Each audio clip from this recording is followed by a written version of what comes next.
Magandang araw sa iyo. Naisip mo na ba to?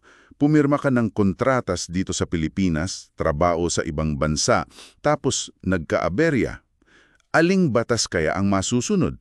Yung sa atin o yung sa kanila?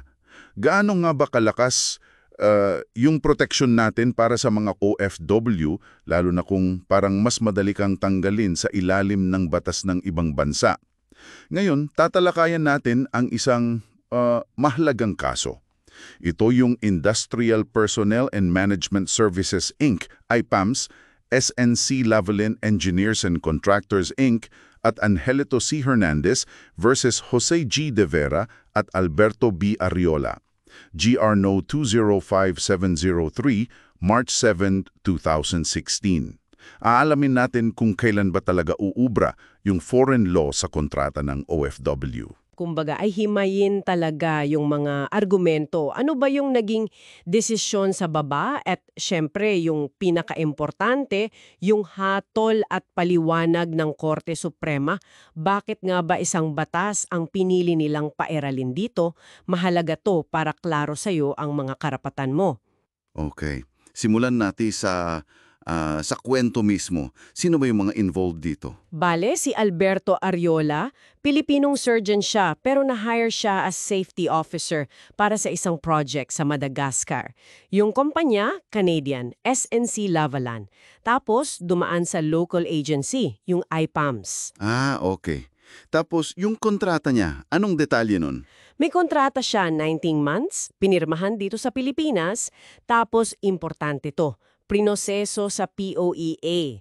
Simula nung June 2008 dapat hanggang December 2009. So, mahaba-haba rin.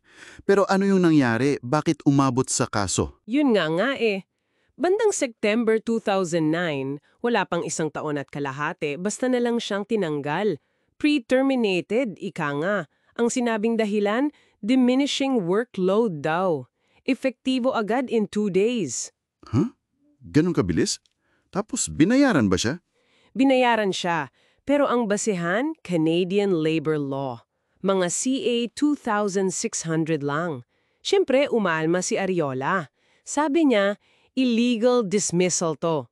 Hinabol niya yung sahod niya para sana sa natitirang halos 5 buwan pa ng kontrata niya. Mga 1 million pesos din yon. At iginiit niya, teka muna, patunayan niyo muna yung Canadian law na yan bago niyo gamitin. May punto siya doon. Ano naman ang sabi ng kumpanya?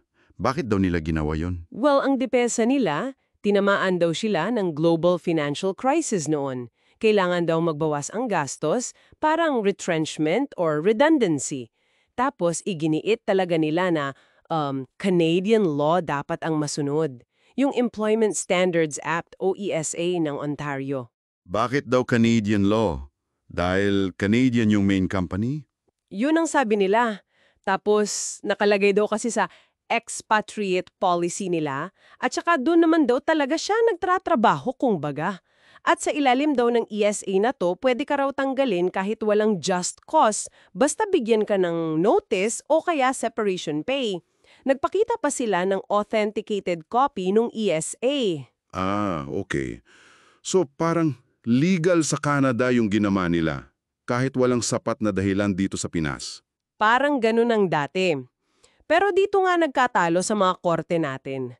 Yung labor arbiter LA nung una, kinatigan yung kumpanya. Sabi niya, tama lang gamitin yung Canadian law, base daw sa isang lumang kaso.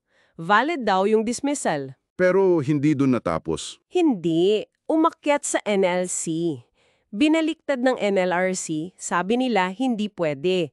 Batas Pilipinas, yung Labor Code at RA Palo 842 ang dapat umiral kasi protektado ang OFW natin. At wala raw sapat na ebidensya para sabihing may authorized cause talaga. So pinag-award siya ng back pay. Okay. Tapos umakyat pa sa Court of Appeals. Oo. Kinatigan naman ng CA yung NLRC na illegal dismissal nga. Inayos lang nila yung computation ng back pay. Sabi ng CA, kahit napatunayan nyo pa yung ESA, Canadian law, hindi pa rin yan pwedeng gamitin kasi labag yan sa public policy ng Pilipinas. Alam mo yun yung security of tenure at due process natin. So dito na talaga pumasok ang Korte Suprema. Ano yung pinakatanong na kailangan nilang sagutin? Ang pinakatanong talaga, kailan ba pwedeng manaig ang batas ng ibang bansa sa isang OFW employment contract na dito pinirmahan? At base sa tamang batas, legal o hindi yung pagkakatanggal kay Ariola? At ano ang naging laging ng Korte Suprema? Malinaw ang sinabi ng Korte Suprema. Ang General Rule bilang pangkalahatang tuntunin, batas pa rin ng Pilipinas ang iiral sa mga kontrata ng OFW. Proteksyon yan mandato ng Constitution natin, Article 13, Section 3, at ng RA 8042 or Migrant Workers Act. Pero, may exception. Meron, pero mahigpit. Nagdigay ang Korte Suprema ng 4, bilangin mo 4 na kondisyon na dapat sabay-sabay na matupad bago mo masabing pwedeng gamitin ang foreign law. 4. Ano-ano yon? Pakiisa-isa nga. Okay, una, dapat klaro, direkta at nakasulat mismo sa kontratang pinirmahan na foreign law ang susundin.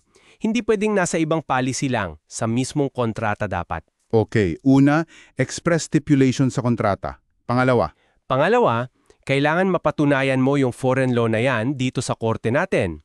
Ayon dapat sa Rules of Evidence ng Pilipinas.